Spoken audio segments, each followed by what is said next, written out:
Because one, I'm not a track coach. I coach athletes. Some of the top football players that you're watching now have came through my system.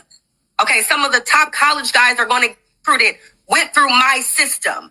Okay, you got to do a little bit more research. And when I was working on ESPN for 8 years as one of the only Black contributors and only female contributor, I had to cover way more than just track. We didn't even talk about track and field, to be quite honest.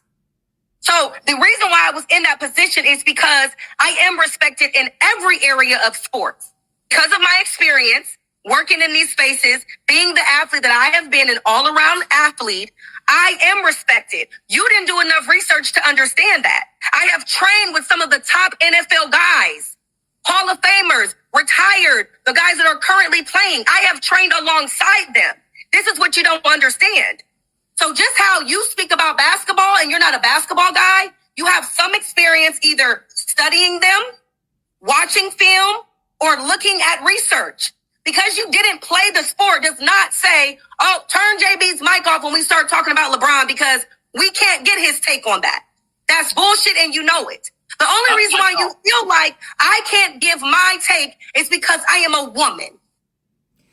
So some of the ladies you see in this background are all ladies that obviously cover sports, a whole bunch of different women. This is just only a few. There's a lot more that I did not put in this post. But I want to ask a question because I'm really finding it really hard. That clip was really hard to watch, and that's just a small clip of it. Like, obviously, it's a longer conversation. If you want to see the full thing, you should go to Coach JB on YouTube, right? That's where I saw it, and I'm bringing it here to you guys. What is it about women in sports that seems to offend the men? Because I don't understand why it's like women should just stay in the kitchen. They shouldn't cover football. They shouldn't cover basketball because they haven't played the sport. But you have plenty of men who have never touched the NFL field. They weren't even on the practice squad, never been in the NBA, and yet they still covered the sport. And it's like, that's acceptable. So are we basing women in sports, like women shouldn't be in sports because they're women and they have no place in sports and because they haven't played the sport? Or is it simply because they're women and then men are men, so only men can cover a man's sport, supposedly? Because if we're going by qualifications, like she said, Coach JB, for example, you did not play in the NBA, yet you do talk about the NBA. So if that's the case, then why is your mic on loud and proud when you've never ever played that sport, but you still feel qualified to give your opinion on it because you have played professional sport, just not that one?